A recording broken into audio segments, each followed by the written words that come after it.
ये क्या हो रहा है? विंध्याचल पर्वत तो बढ़ता ही जा रहा है। हिमालय से भी महान, पर्वतों में महानतम विंध्याचल पर्वत हूँ मैं।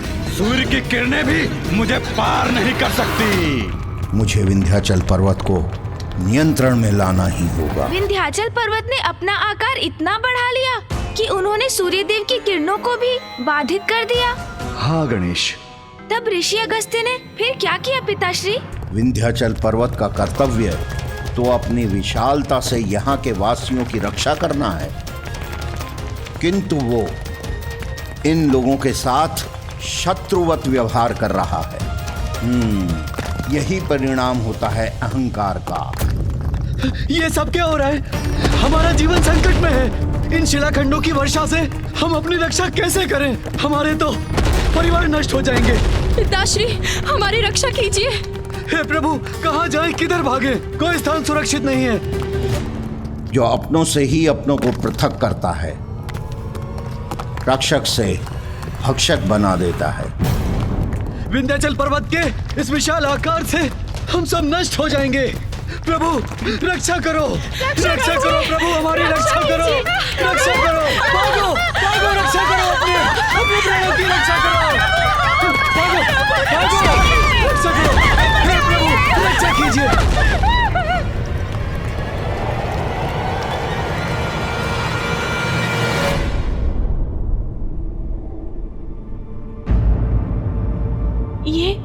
ये शीत तो असहनीय है।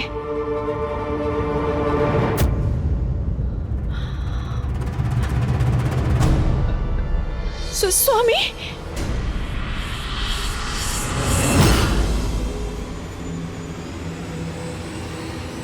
शीत का प्रचंड प्रकोप हो रहा है यहाँ। विंध्याचल पर्वत ने सूर्य की किरणों के साथ उनकी उष्णता को भी यहाँ आने से रोक दिया है। इसीलिए इस क्षेत्र का तापमान गिरने लगा है।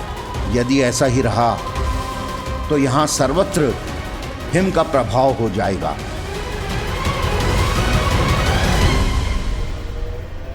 किंतु मैं ऐसा कदापि होने नहीं दूंगा। किंतु मैं ऐसा कदापि होने नहीं। किंतु मैं ऐसा कदापि होने नहीं दूंगा। विंध्याचल, विंध्याचल, विंध्याचल पर्वतों में अतुलनीय महानतम पर्वत हूं मैं। मेरा नाम पुकारने का दुस्साहस किसने किया? ये सूक्ष्म बिंदु के समान खड़ा होकर कौन पुकार रहा है मुझे? मैंने पुकारा।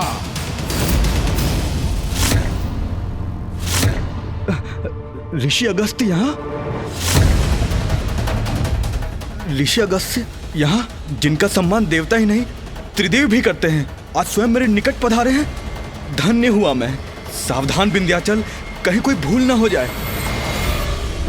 अहंकार में इतना डूब गए तुम कि अपने गुरु को प्रणाम करना तक भूल गए। कैसे हो गया तुमको इतना अहंकार? ये कैसी भूल हो गई मुझसे? मुझे क्षमा करे गुरुवर, आप मुझे दिखाई नहीं दिए। जब दंभ में किसी का शीश आकाश से भी ऊपर उठ जाता है तो उसे स्वयं के महानतम होने की भ्रांति हो जाती है और तब उसे दूसरा कोई दिखाई नहीं देता। विंध्याचल, क्रोध में कहीं गुरुदेव मुझे शाप न दे दे। मुझे क्षमा कीजिए ऋषिवर, क्षमा कीजिए।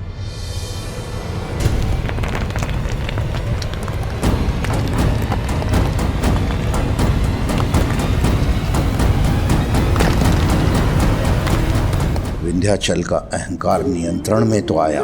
गुरु का सम्मान किया इसने, इसलिए दंड नहीं दूंगा इसे, किंतु मुझे इसके अहंकार का स्थायी उपाय करना होगा।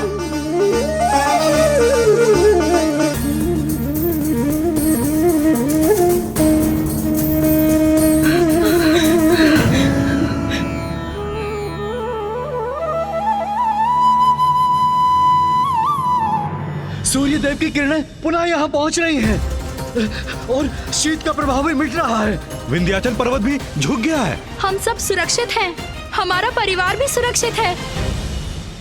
पिताश्री, ऋषि अगस्त्य ने विंध्याचल पर्वत को झुका तो दिया, किंतु उनके वहाँ से हटने पर पुनः पर्वत का अहंकार जागृत ना हो उठे, ये सुनिश्चित करने का क्या उपाय था? तुम्हारे इस प्रश्न का उत्तर तो ऋषि अगस्त्य ढूंढ चुके थे पुत्र। उपाय ढूंढ चुके थे, किंतु क्या उपाय किया होगा ऋषिवर ने? प्रणाम ऋषिवर, मुझे क्षमा करें, मुझसे बहुत बड़ी भूल हो गई।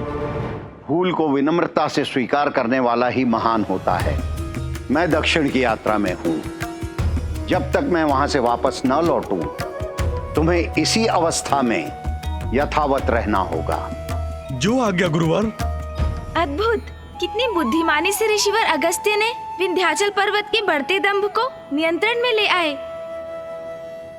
हाँ पुत्र गणेश, उस दिवस के पश्चात ऋषि अगस्त्य भी देवी लोपामुद्रा के साथ दक्षिण में ही स्थित रहे, जिससे विंध्याचल पर्वत का शीश सदा प्रणाम मुद्रा में झुका रहे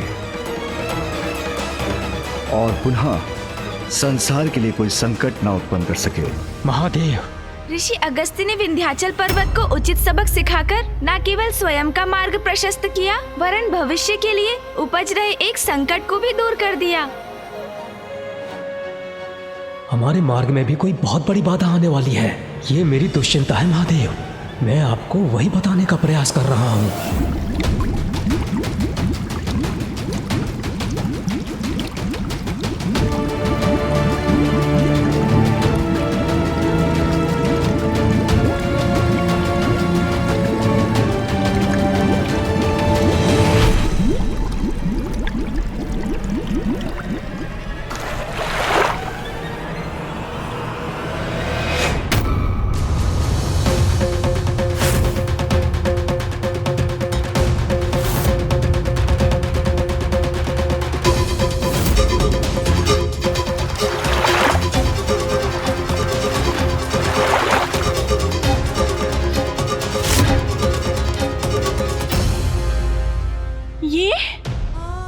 ये भयंकर दृश्य, जलचरों का ऐसा निर्मम संहार, उनके ये अवशेष किसी भयंकर शत्रु के उपस्थित होने के संकेत हैं।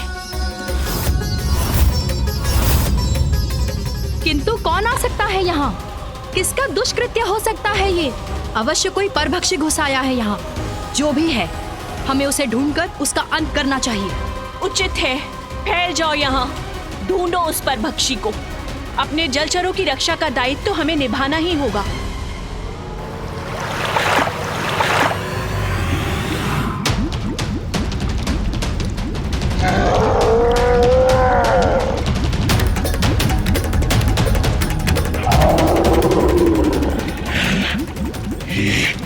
ये चमकीला क्या है? ये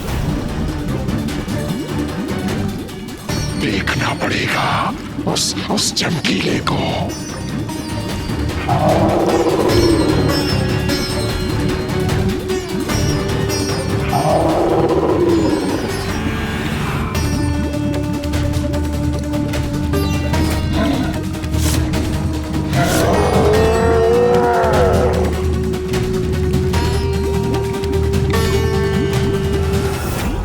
कौन है वहां?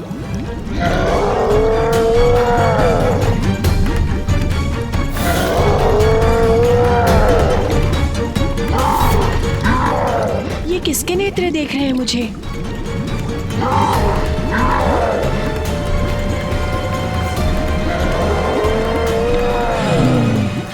बड़ा आहार।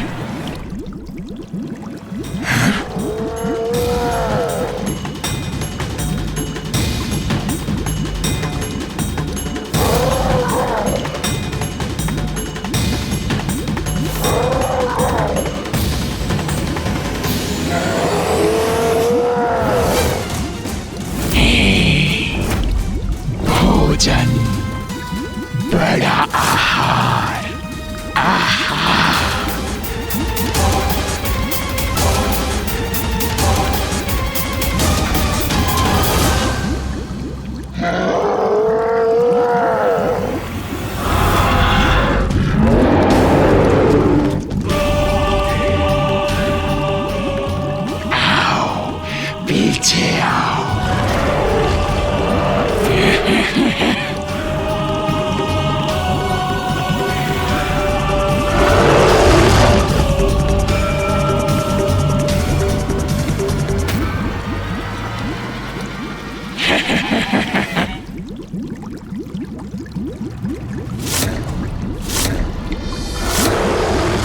ये तो कोई विचित्र शिशु है। इसी दुष्ट ने हमारे सागर के शांत जल में मृत्यु का आतंक फैलाया है। वध कर दो इसका।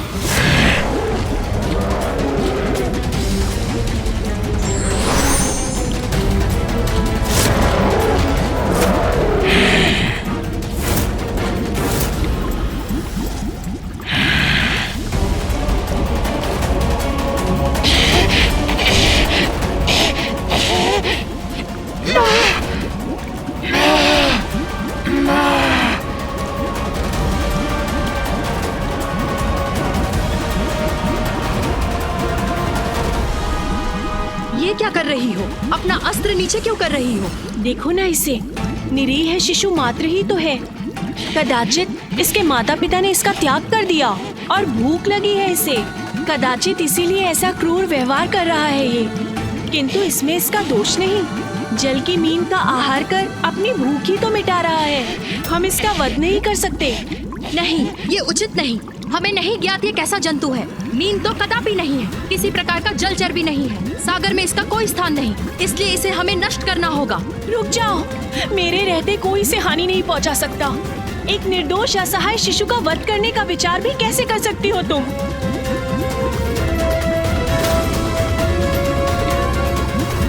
आओ शिशु, मैं तुम्हारा ध्यान रखूंगी और आज से तुम्हारा नाम होगा जलंधर। जलंधर जलंधर। उचित है, ध्यान तो तुम्हारा रखेगा ये जलंधर। अब तुम सुरक्षित हो, भयभीत मत हो।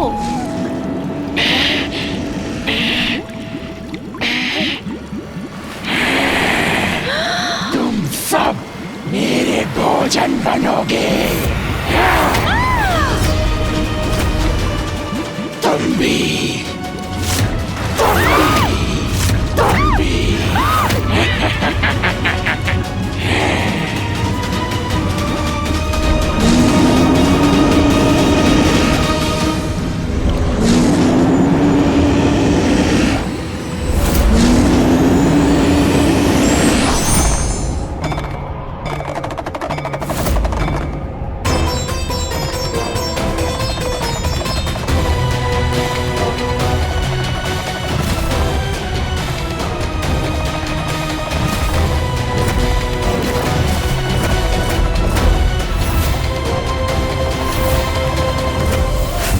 सागर के भीतर महादेव की क्रोधाग्नि से उत्पन्न एक महासंकट के होने का आभास मेरी चिंता बढ़ा रहा है।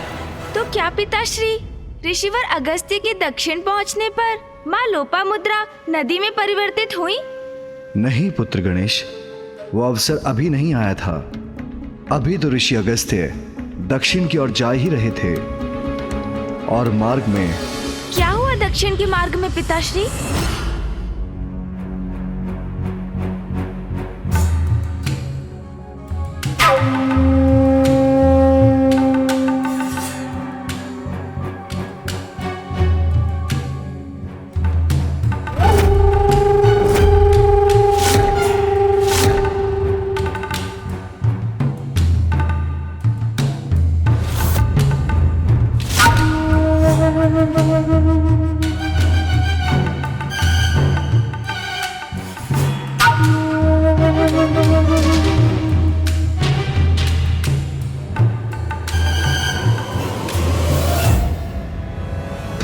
कोई छिपकर हमें देख रहा है। वाह वाह, उत्तम, अति उत्तम।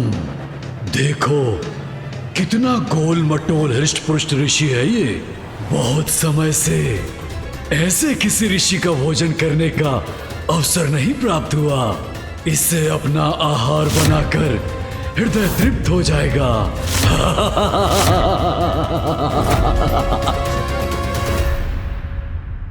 पिताश्री शीघ्र बताइए ना, मार्ग में ऋषि अगस्त्य और माता लोपामुद्रा के साथ क्या हुआ? उन्हें कौन अकस्मात मिल गए? वातापी।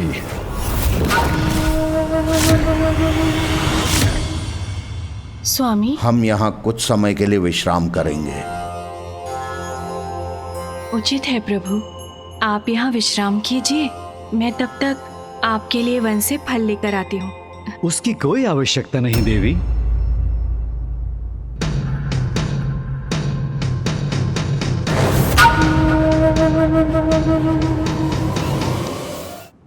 प्रणाम ऋषिवर, प्रणाम माता। मैं वातापी हूँ। यहाँ के असुर राजा मेरे भ्राता इल्लवल हैं। मैं अपनी ओर से अपने भवन में आपका स्वागत करता हूँ। आइए ऋषिवर, हमारे भवन में विश्राम कीजिए। असुर राजा इल्वल और उसका भाई वातापी दो क्रूर असुर भ्राता थे जो अपने अधिकार क्षेत्र में प्रवेश करने वाले ऋषियों और यात्रियों का वध करते थे। ऋषि अगस्त्य ने अपनी दिव्य दृष्टि से पल भर में वातापी का सत्य ज्ञात कर लिया था। इल्वल सर्वप्रथम इन भोले भाले ऋषियों और यात्रियों को भोज के लिए आमंत्रित करता था। फिर अपने भ्राता वातापी को अज रूप में बलि देकर इन अतिथियों को उसका भोजन कराता था। इल्वल को यह वरदान प्राप्त था कि वो किसी भी मृत जीवित का नाम पुकार कर उसे पुनर्जीवित कर सकता था। अपने अतिथियों को वातापी का भोजन कराकर इल्वल कहता था, वातापी जीवित होकर बाहर आ जाओ, और उसका भ्राता जीवित होकर अतिथियों का उदर चीर कर बाहर आ जाता। तब ये दोनों उस मृत अतिथियों का धन हड़प लेते और उसके तन को अपना आहार बनाते थे। वातापी, जीवित होकर बाहर निकलो।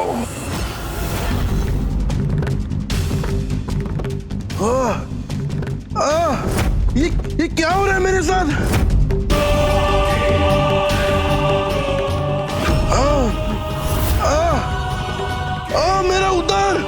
मेरा उदर फट रहा है।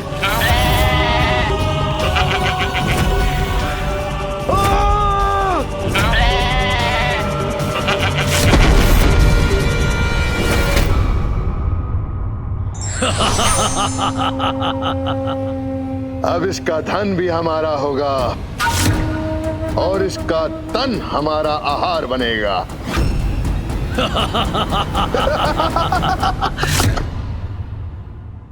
आप आएंगे ना ऋषिवर? अवश्य।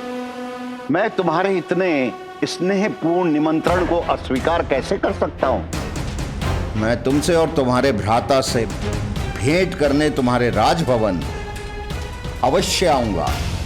प्रणाम ऋषिवर, प्रणाम माता।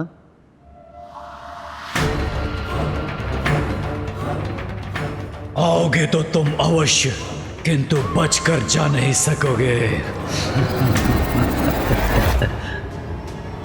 तुम्हारे विकार का उपचार आवश्यक है।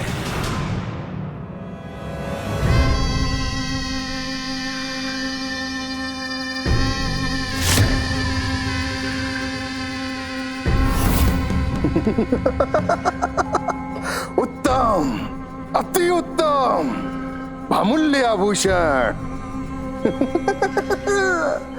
उचित रहा इसका भक्षण करके धन की पेटी को उठाकर हमारे राजकोष में जमा कर दो, शीघ्र।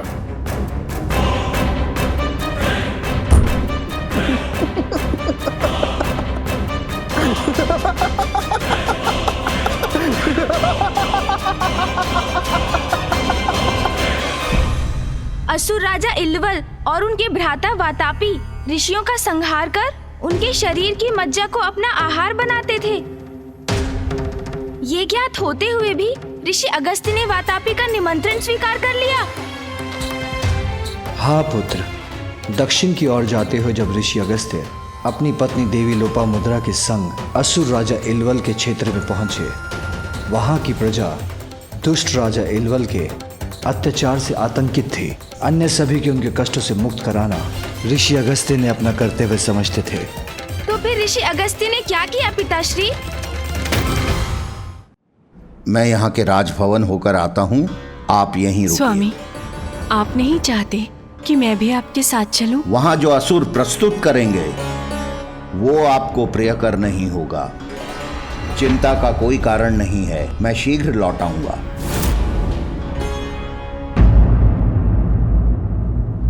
आनंद, अति आनंद आया। भ्राताश्री, आपकी प्रसन्नता का कारण मुझे समझ में नहीं आया भ्राता। भ्राता बतापी, सैकड़ों मुद्राएं, बहुमूल्य रत्न, बहुमूल्य आभूषण प्राप्त हुए उस व्यापारी का भक्षण करके, और तुम कहते हो कि प्रसन्नता का कोई कारण नहीं? किंतु हमारे भोजन योग्य नहीं था वो। इतना कृष्णकाय जैसे मात्र त्वचा और हड्डियों का ढांचा हो। मुझे तो किसी रसीले हृष्ट पुष्ट स्वादिष्ट ब्राह्मण का भोजन करना है, और ऐसा एक ब्राह्मण मुझे वन में मिल भी गया है, और वो इसी ओर आ रहा होगा।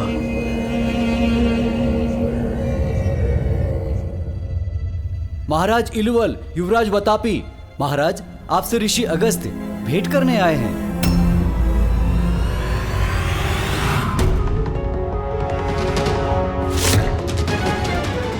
स्वागत है आपका ऋषिवर।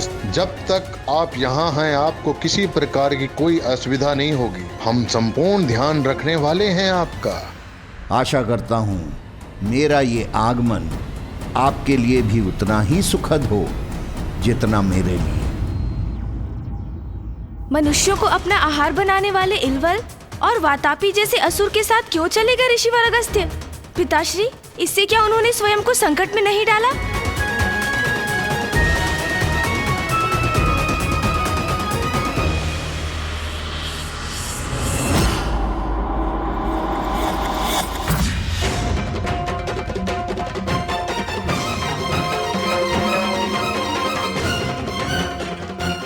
मेरा निमंत्रण स्वीकार करने के लिए आपको कोटि कोटि धन्यवाद ऋषिवर। आप दोनों का निमंत्रण अस्वीकार कैसे करता मैं? आपकी दानवीरता की प्रसिद्धि तो दूर दूर तक फैली है। बहुत ध्यान रखते हैं आप यहाँ आने वाले ऋषियों और यात्रियों का। प्रतापी, जीवित होकर बाहर निकलो। आप दोनों महान असुरों से भेंट करने तो मुझे आना ही था।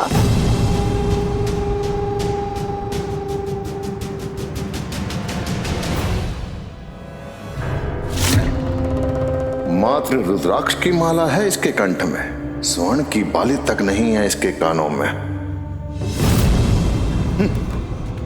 इस निर्धन ब्राह्मण से भला मुझे क्या लाभ होगा?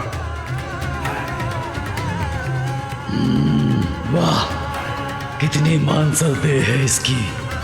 आज तो उदर भर भोजन प्राप्त करूंगा मैं। आपने यहां आकर हमें कृतार्थ कर दिया ऋषिवर।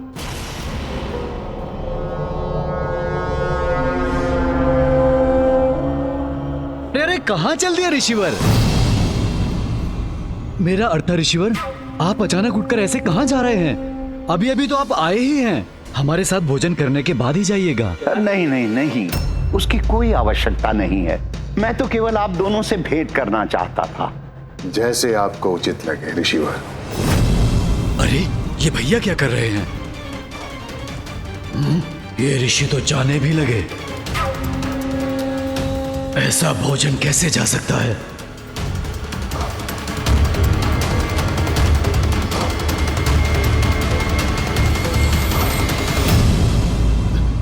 आप ये क्या कर रहे हैं भ्राता? क्यों जाने दे रहे हैं इसे? ना रत्न, ना स्वर्ण, ना आभूषण, निर्धन ब्राह्मण की रुद्राक्ष की माला का हम क्या करेंगे? इससे हमें कुछ लाभ ना होगा। उसके धन को छोड़िए भ्राता, उसके धन को देखिए। कितना मानसल है वो ऋषि। वो आज हमारे आहार का अच्छा प्रबंध है।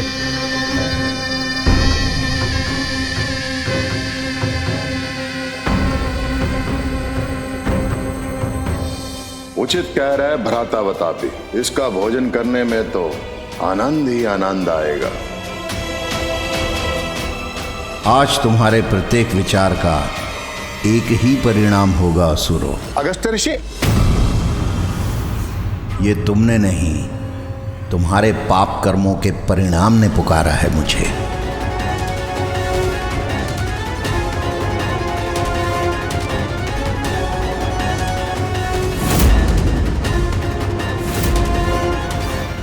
क्या हुआ राजन? आपने क्यों पुकारा मुझे? मेरा मन नहीं स्वीकार कर रहा ऋषिवर। ऐसे आपको जाने दो? नहीं नहीं, हे ऋषिवर, हमें आशीर्वाद दीजिए, हमारे भोजन को प्रसाद बना दीजिए। मैं आपको खाए बिना नहीं जाने दूंगा। मेरे कहने का अर्थ है कि आपको भोजन किए बिना नहीं जाने दूंगा। ऐसा अवसर बार बार कहाँ आता है ऋषिवर? आप जैसे ऋषि हमारे राज्य में पधारे हैं, हम पर अपनी कृपा कीजिए। भोजन करने के बाद ही जाइएगा, अन्यथा हम स्वयं को भी क्षमा नहीं कर सकेंगे। उचित है।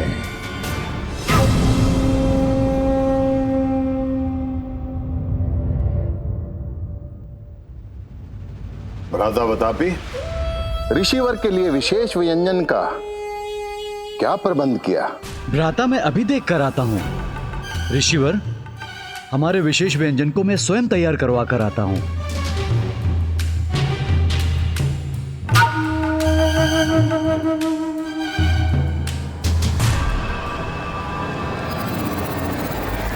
ऋषिवर, मुझे भी आज्ञा दीजिए, मैं भी आपके लिए विशेष प्रबंध करना चाहता हूँ। आपका व्यंजन श्रेष्ठतम होना चाहिए।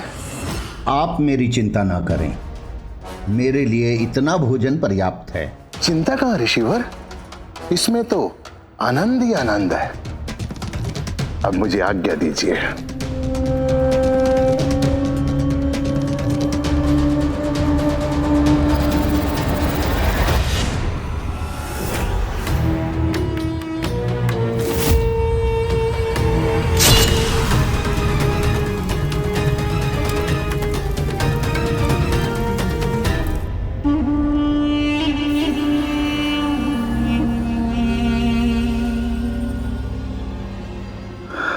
लीजिए ऋषिवर, हमारा विशेष व्यंजन ग्रहण करके हमें कृतार्थ कीजिए। आप आनंदित होंगे तो हम आनंदित होंगे।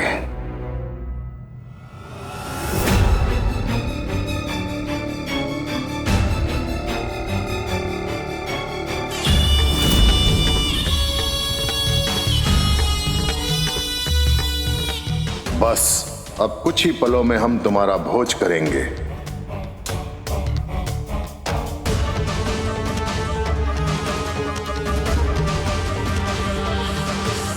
मूर्ख ऋषि, अब समय आ गया है मेरे भ्राता के बाहर आने का। तत्पश्चात फिर तुम हमारा भोजन बनोगे।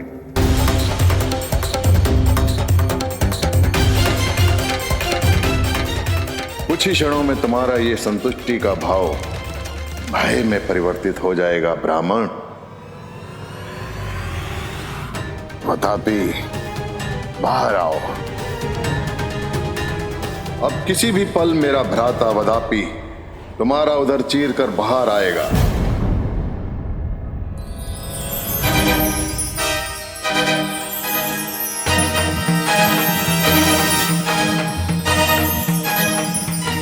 जीर्णम जीर्णम जीर्णम वातापी जीर्णम।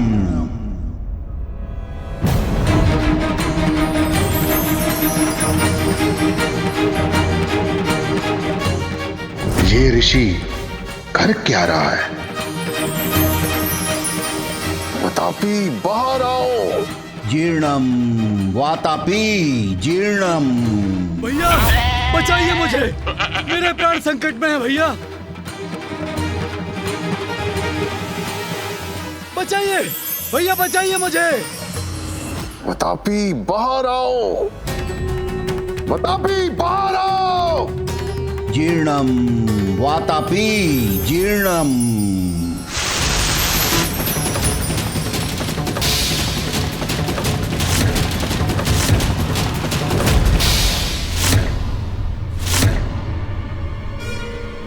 तुम्हारे भ्राता वातापी अब कभी बाहर नहीं निकलेंगे, क्योंकि मैं उन्हें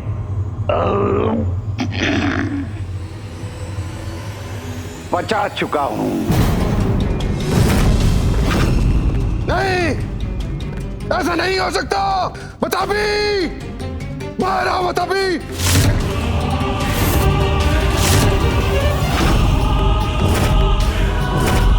कपटी ऋषि, तुमने मेरे भ्राता का वध करने का दुस्साहस किया है। मैं भी तुम्हारा वध इसी क्षण करूंगा।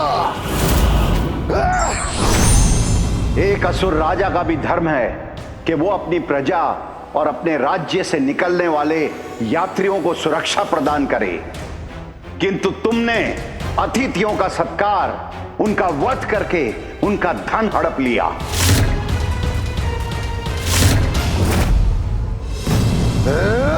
मैं तुम्हें शाप देता हूं, जिस प्रकार अनेकों ऋषियों को अपना भोजन बनाकर तुमने उनका अंत किया, उसी प्रकार तुम्हारा शरीर भी भस्म हो जाए।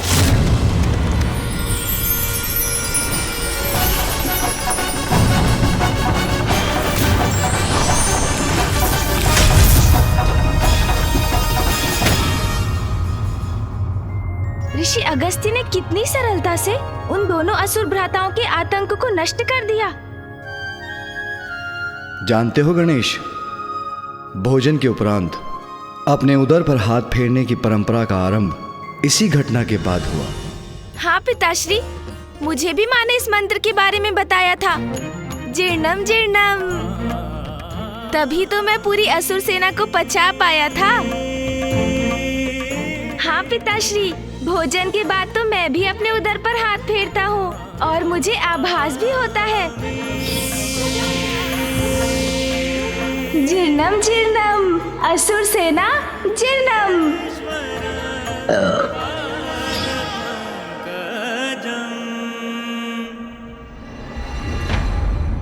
तुम्हें भोजन इतना प्रिय है गणेश कि स्वादिष्ट भोजन देखकर तो तुम्हारी भूख कभी भी जागृत हो सकती है। भोजन ना करने का प्रण तुम्हारे लिए कितना दुष्कर है, मैं समझ सकती हूँ।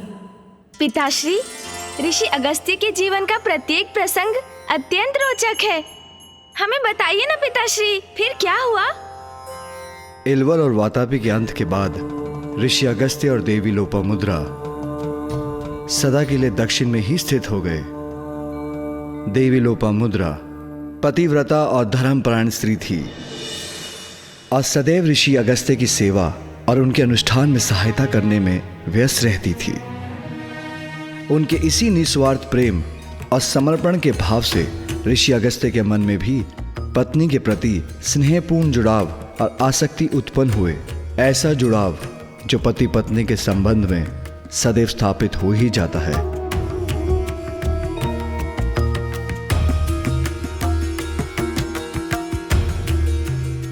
ऋषि अगस्त्य जो अन्यथा सभी से विरक्त थे, वो भी अपनी पत्नी के प्रति आसक्त होने लगे। देवी लोपामुद्रा के प्रति ऋषिवर के हृदय में अनुराग जागृत हो गया, किंतु अब उनके एक दूसरे से विलग होने में अधिक समय शेष नहीं था, क्योंकि अब देवी लोपामुद्रा का कावेरी नदी में परिवर्तित होने का समय आ गया था। स्वामी, आपके इस स्नेह स्पर्श ने मुझे कृतार्थ कर दिया। तुम्हारा साथ पाकर तो मैं कृतार्थ हुआ हूं लोपामुद्रा।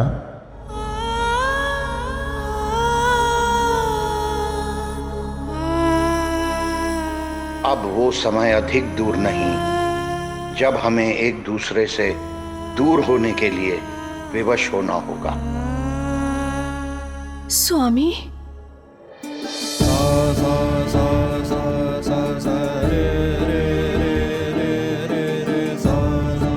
नियति का भान है मुझे, वो समय निकट है जब तुम्हें नदी में परिवर्तित होकर मुझसे दूर जाना होगा।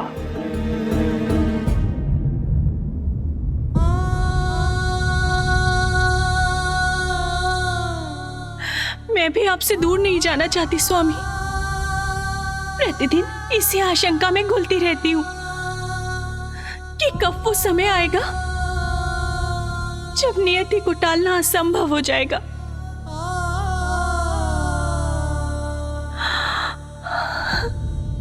अपनी आशंकाओं से मुक्ति पाओ, निर्णय लो कि तुम मुझसे दूर कभी नहीं जाओगी और मैं भी तुम्हें अपने से दूर नहीं जाने दूंगा।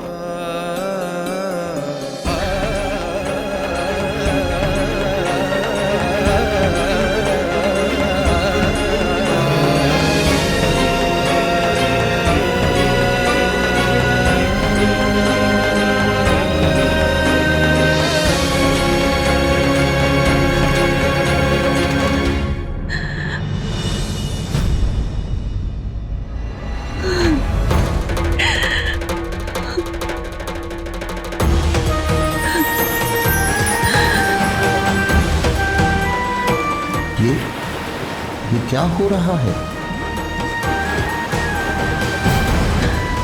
स्वामी, स्वामी रोक लीजिए मुझे। मैं जा रही हूँ स्वामी, स्वामी मैं जा रही हूँ। नहीं नहीं प्रिय, नहीं प्रिय। स्वामी मुझे रोक लीजिए। स्वामी मैं विवश हूँ, जा रही हूँ मैं।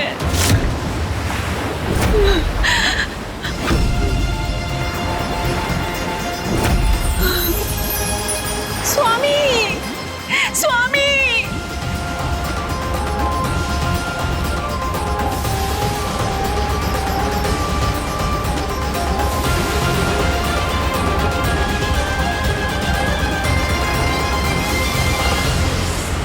पिताश्री, माता जब नदी बन गई तो वो बही क्यों नहीं? वो ऋषिवर के कमंडल में कैसे आ गई?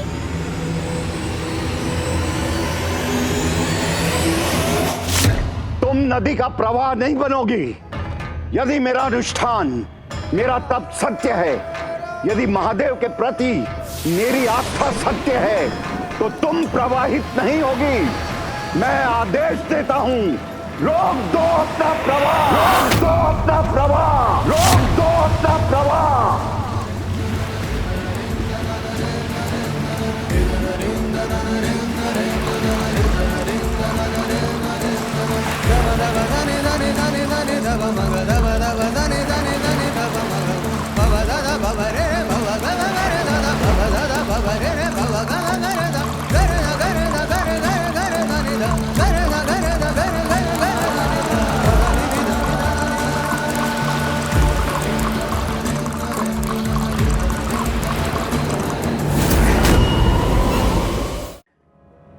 लोपामुद्रा प्रिय, मुझे छोड़कर तुम्हें कहीं नहीं जाने दूंगा। मैं सदा अपने साथ रखूंगा तुम्हें।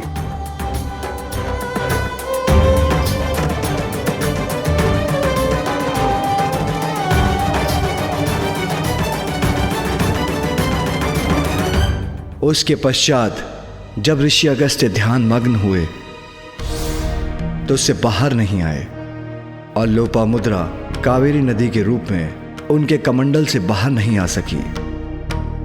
और किसी में इतना साहस नहीं जो जाकर ऋषिवर का ध्यान भंग करे और उनसे लोपामुद्रा को नदी के रूप में प्रवाहित होने के लिए मुक्त करने का अनुरोध करे।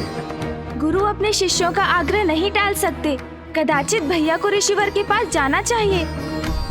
वो मेरे गुरु हैं गणेश, मैं उनका ध्यान भंग करने का दुस्साहस नहीं कर सकता।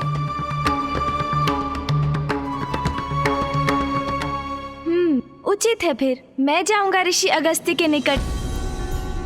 मैं माँ लोपामुद्रा को नदी रूप में प्रवाहित होने के लिए ऋषिवर के कमंडल से उन्हें मुक्त करवाऊंगा।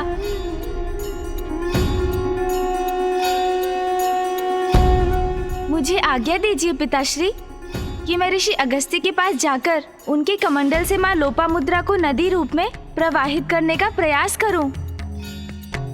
प्रभु, क्या ये उचित है? अभी भ्राता नारायण, पुत्र कार्तिकेय, ब्रह्मदेव, इंद्रदेव और स्वयं आपके ऋषि अगस्त्य की अपार शक्ति का वर्णन कर रहे थे। कोई उनके तप को भंग कर उनके क्रोध को जागृत करने का इच्छुक नहीं, तो फिर गणेश उनके क्रोध से सुरक्षित कैसे रहेगा ना? माँ, ऋषि अगस्त्य ने अपनी पत्नी के मोह में उनको खोने की आशंका में ऐसा किया है। जब पिताश्री ने आपको माता सती के रूप में खोया था, तब उनकी क्या अवस्था हुई थी, आपको स्मरण है ना माँ?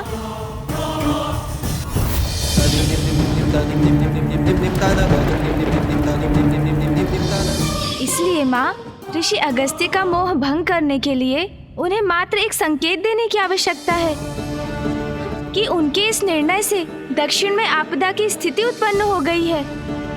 ऋषिवर से अधिक ये कौन समझ सकता है कि व्यक्तिगत स्वार्थ जन कल्याण से ऊपर नहीं। किंतु पुत्र, उनका क्रोध, कहीं उससे तुम्हें कोई हानि ना पहुंचे। माँ, आप निश्चिंत रहिए, मैं उनके क्रोध को जागृत नहीं करूँगा। मात्र इतना आभास कराऊंगा उन्हें कि माँ लोपामुद्रा का उनके कमंडल से मुक्त होना आवश्यक है। स्मरण कराऊंगा उन्हें कि कावेरी नदी बनकर दक्षिण की भूमि को तृप्त करना ही माता की नियति, उनके जीवन का उद्देश्य है।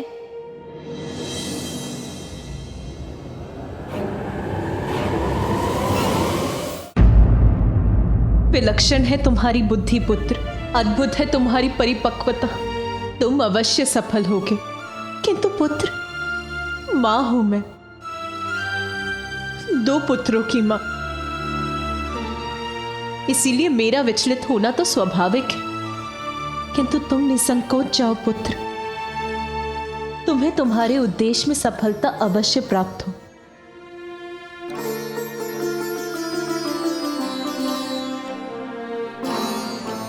माँ ने तो मुझे आशीष दे दिया, किंतु आप सभी के आशीर्वाद से मुझे और सहायता प्राप्त होगी। जाओ पुत्र, सबकी पीड़ा हरने हेतु अपना लक्ष्य सिद्ध करो।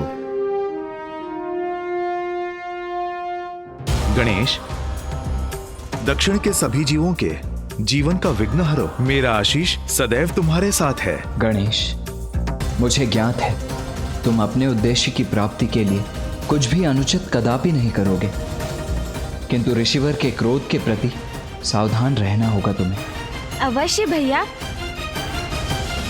माँ और संतान का बंधन भी विचित्र है। माँ संतान की चिंता करती है और उसे कठिनाइयों से संघर्ष करने का विश्वास और साहस भी देती है। मेरा पुत्र अवश्य सफल होगा। सफल होकर ही लौटूंगा मैं। सभी को चिंता मुक्त कर दक्षिण का संकट दूर करूंगा।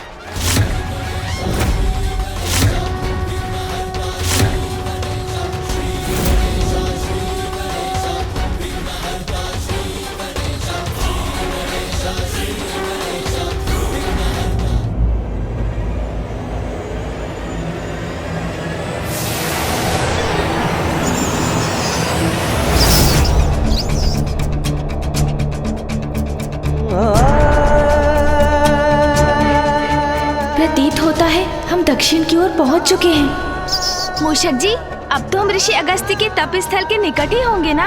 प्रभु, ऋषिवर के स्थान के जितना निकट पहुंच रहा हूँ उतना ही भयभीत हो रहा हूँ मैं। क्यों?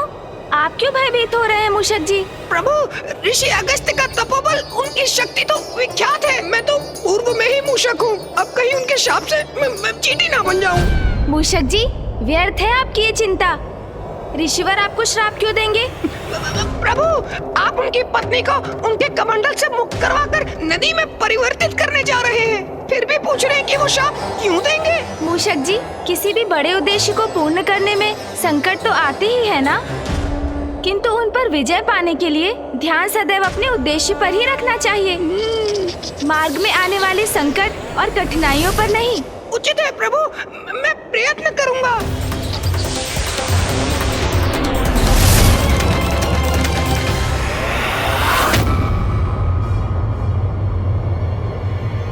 वो देखिए मूषक जी, वो रहे ऋषि अगस्त्य। प्रभु के कहने पर भी मैं भयमुक्त होकर ऋषिवर के निकट जाने का साहस ही नहीं जुटा पा रहा हूँ। मूषक जी, क्या हुआ? आपने अपनी गति धीमी क्यों कर ली? चलिए अब शीघ्र नीचे उतरिए। प्रभु, मेरा सुझाव मानिए तो आपको जो भी उपाय करना है यही ऊपर से कर लीजिए प्रभु। शीघ्रता से हमारा कार्य संपन्न भी हो जाएगा, फिर नीचे जाने की आवश्यकता ही क्या है? मूषक जी, ये क्या कह रहे हैं आप? क्या ये विचार है आपका कि मैं ऋषिवर का कमंडल उठाकर यहाँ से ओझल होकर ये कार्य संपन्न करूँगा? उत्तम, अति उत्तम योजना है प्रभु। आप ना ऋषिवर का कमंडल उठा लीजिए, अपने हाथ में लेते ही उसे पलट दीजिएगा। हो गया कार्य पूर्ण, और इस प्रकार अतिशीघ्र हमारे उद्देश्य की पूर्ति होगी। और जब तक ऋषि अगस्त्य के नेत्र खुलेंगे हम यहाँ से जा चुके होंगे प्रभु। मूषक जी, हम यहाँ चौर्य कर्म करने नहीं आए हैं। हम सर्वप्रथम ऋषि अगस्त्य को उनके तप से बाहर निकालेंगे, समझाने का प्रयास करेंगे उन्हें, और उसके लिए तो आपको सर्वप्रथम नीचे उतरना होगा। जी प्रभु। स्मरण रखिए मूषक जी, किसी अनुचित कर्म का विचार भी हमारे प्रयासों को निरर्थक कर देगा। क्षमा कीजिएगा प्रभु, मैं नीचे उतरता हूँ प्रभु।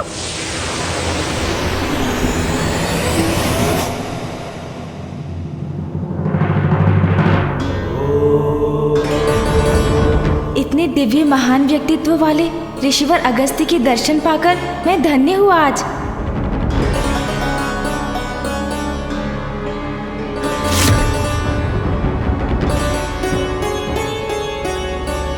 पुत्र, तुम्हें कावेरी नदी को मुक्त कराना होगा ताकि इसका जल जन जन तक पहुंच सके। ऋषिवर अगस्त्य का ध्यान मुझे भंग करना ही होगा ताकि मैं संपूर्ण वन्य जीव जंतुओं, वृक्ष आदि व मनुष्यों के प्राण रक्षित कर सकूं।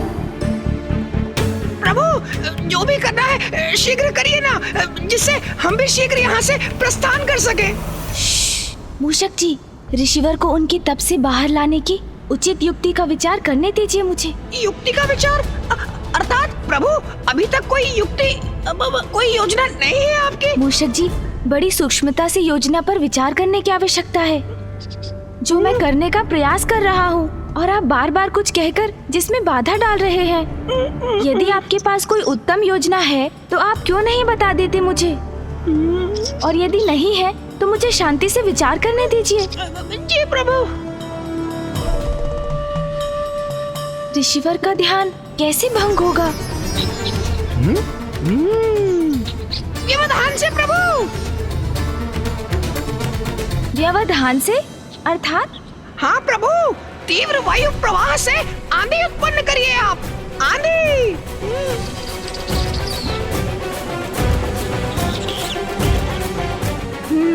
उचित है मूषक जी। जी प्रभु।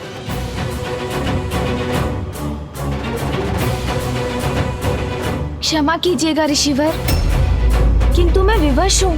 मुझे इस क्षेत्र के उद्धार के लिए ये आंधी उत्पन्न करनी पड़ रही है।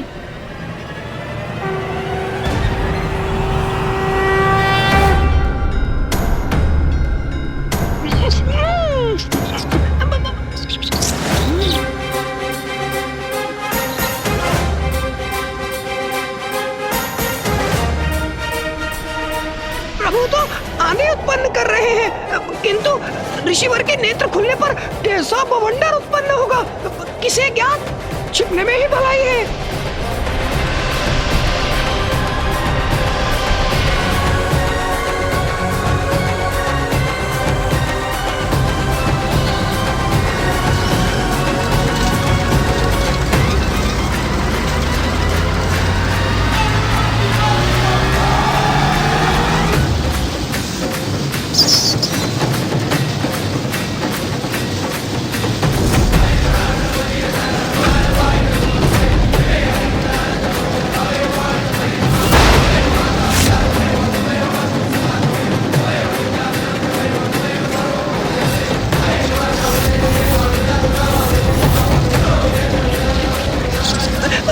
ये आंधी तो ऋषिवर तक पहुंचने ही वाली है।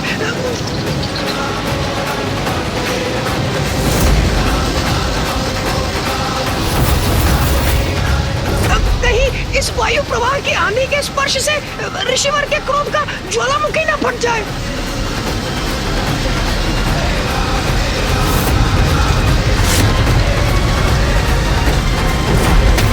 अब शीघ्र भंग होगा ऋषिवर का ध्यान।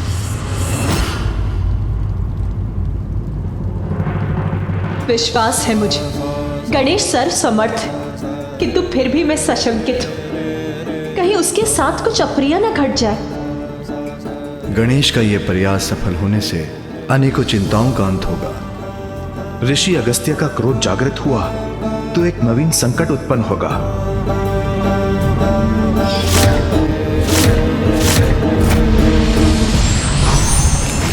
कैसी विकट परिस्थिति है ये? किसकी अधिक चिंता करूं मैं? इस बवंडर के टकराव से ऋषि अगस्त्य के ध्यान भंग होने की, अथवा बवंडर द्वारा इस कमंडल के गिरकर उल्टा हो जाने की। दोनों ही अवस्थाओं में गुरुदेव, ऋषि अगस्त्य कहीं क्रोध में आकर गणेश को कोई श्राप न दे बैठे। तपोबल के धनी ऋषि अगस्त्य ने यदि श्राप दिया तो वह अकाट्य होगा।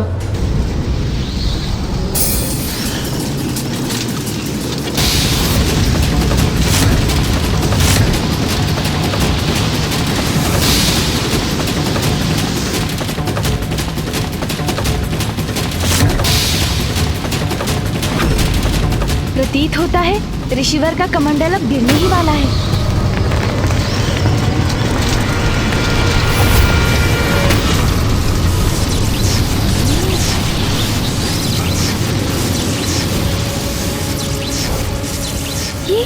ये क्या हुआ? ऋषिवर के चारों ओर स्वर्णिम सुरक्षा का घेरा कैसे उत्पन्न हो गया? ज्ञात करता हूँ।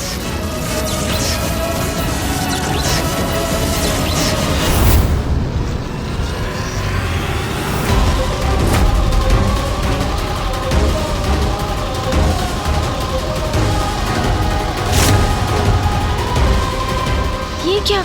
ये बवंडर तो इसी ओर लौट रहा है। हाँ प्रभु। मूषक जी सावधान।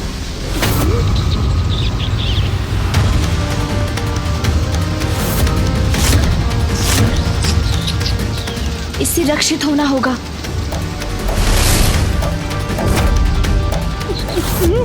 अब मैं कैसे बचूं?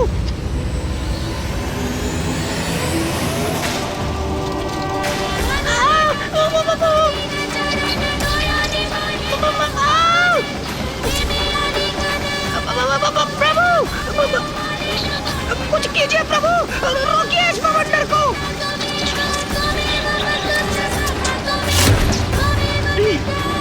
इस बवंडर को आकाश की ओर धकेल देता हूँ मैं।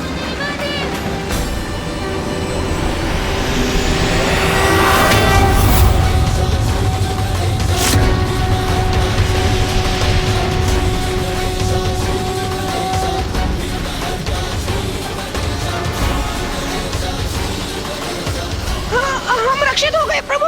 मूषक जी अब हम सुरक्षित हैं। अब ये वायु प्रवाह तो शांत हुआ, किंतु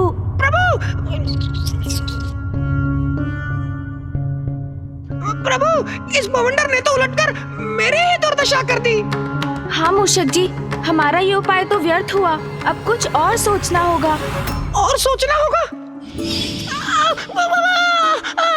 आप सोचिए प्रभु, मैं तो तनिक विश्राम कर लेता हूँ।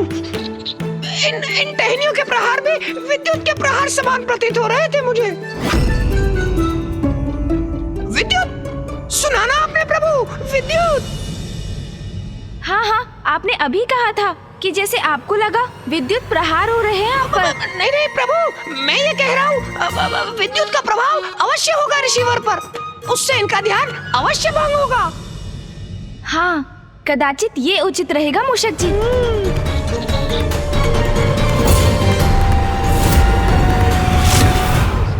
आशा है ये युक्ति कार्य करेगी।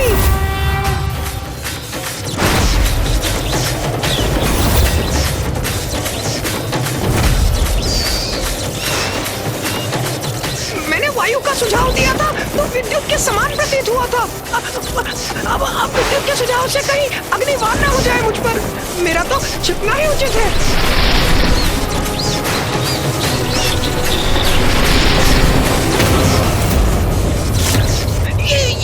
ये विकराल मेघ उत्पन्न हो रहे हैं। अब आकाश तो काले विकराल मेघों से घिर गया है। ऋषिवर तो अभी भी ध्यान मग्न ही है, किंतु उनका ध्यान भंग होते ही मैं भी संकट में पड़ सकता हूँ। मेरा इस वृक्ष की आड़ से स्वयं को सुरक्षित करना ही उचित है।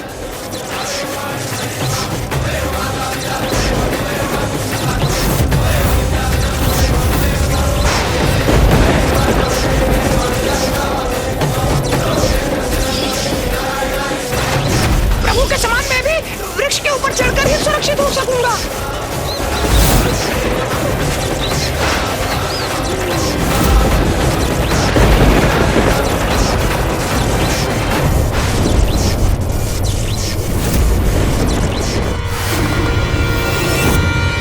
ये गणेश ने ये क्या कर दिया? विद्युत के प्रहार से ऋषि अगस्त्य अवश्य क्रोधित हो जाएंगे। पुत्र गणेश, हमारी चिंता मुझे व्याकुल कर रही है।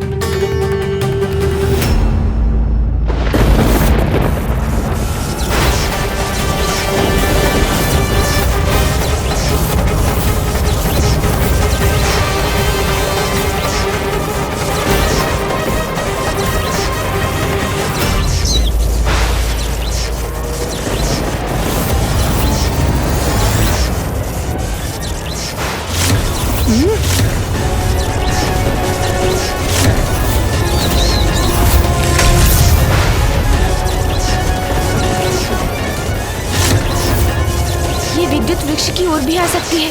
मुझे इस वृक्ष से दूर हट जाना चाहिए। ये कैसे संभव है? ये विद्युत तो मेरी ओर ही आ रही है। प्रभु!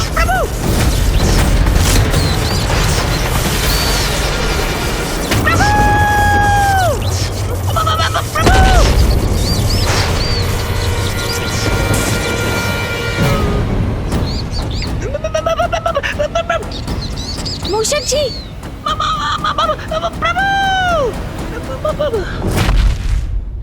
आप कुशल तो है ना मूषक जी? वृक्ष के ऊपर क्यों चढ़ गए थे आप? वृक्ष विद्युत को अपनी ओर आकर्षित करता है, ये तो आपको भी ज्ञात होगा ना मूषक जी? हाँ प्रभु।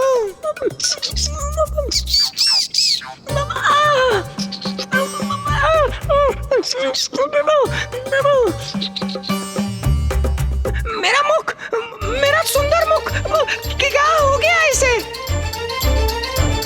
देखिए प्रभु, मेरी सुंदर मुख पर कैसी काली माँ छा गई है। मेरी सुंदरता विलीन हो गई। नहीं मूषक जी, आप तो पूर्व के समान ही दिखाई दे रहे हैं। आपको तो कुछ भी नहीं हुआ।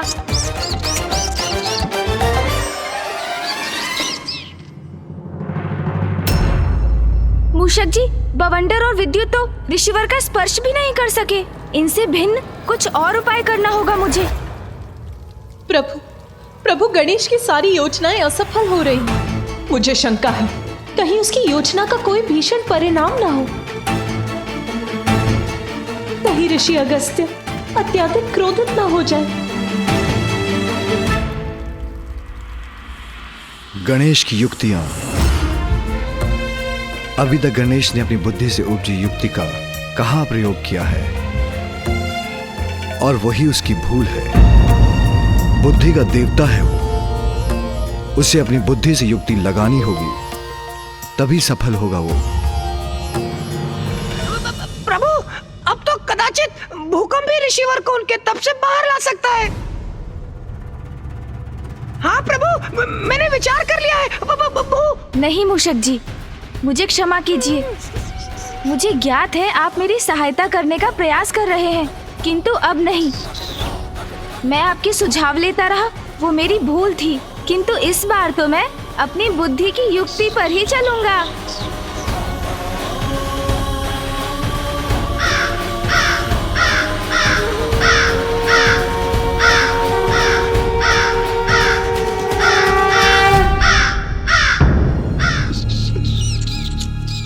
काग?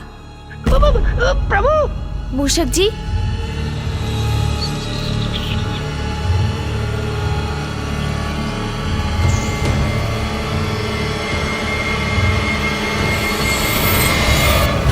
युक्ति तो मिल गई मूषक जी।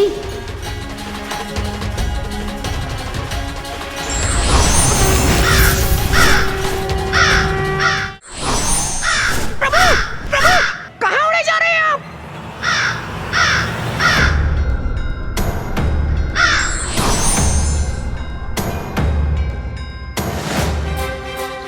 प्रभु, मुझे यहाँ अकेले छोड़ गए।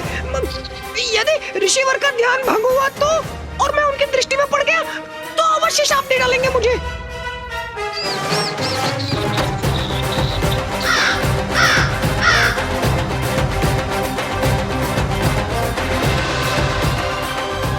यदि मैंने ऊपर से कमंडल तक पहुंचने की चेष्टा की तो ऋषिवर का सुरक्षा घेरा अवश्य मुझे रोक देगा।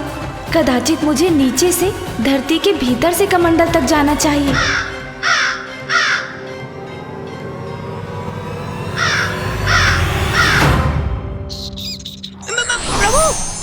प्रभु, आप लौट आए? हाँ मूषक जी, लौट आया मैं, क्योंकि मुझे आपको एक कार्य सौंपना है।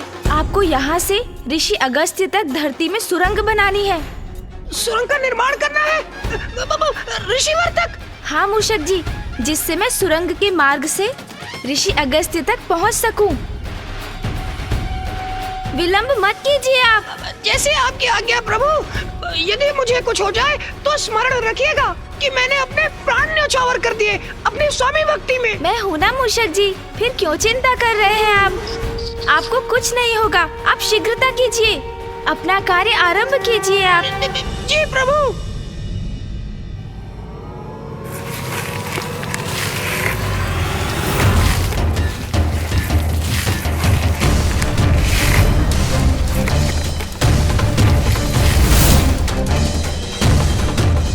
मूषक जी, सुरंग का कार्य पूर्ण हो गया? प्रभु सुरंग तो तैयार है, किंतु प्रभु ने तो मेरी बात ही नहीं सुनी। मैंने सुरंग तो बना दी, लेकिन ऋषि अगस्त के भय से सुरंग के दूसरी ओर बाहर निकलने का छिद्र ही नहीं बना पाया। ये क्या? मूषक जी ने तो कार्य अधूरा ही छोड़ दिया। सुरंग से बाहर निकलने के लिए छिद्र मुझे ही बनाना होगा।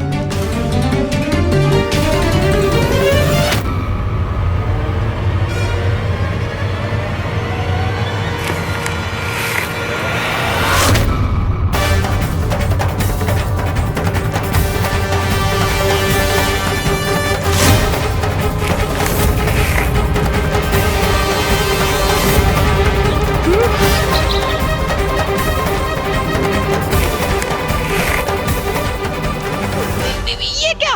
प्रभु तो कमंडल को गिराने वाले हैं।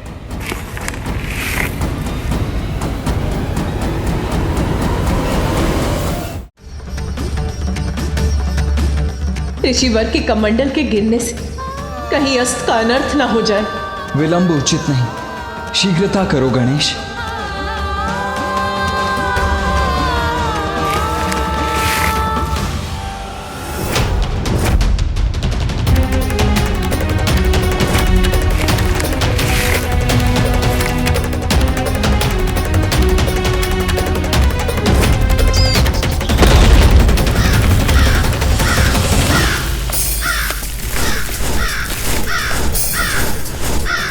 कमंडल तो पुनः स्थित हो गया।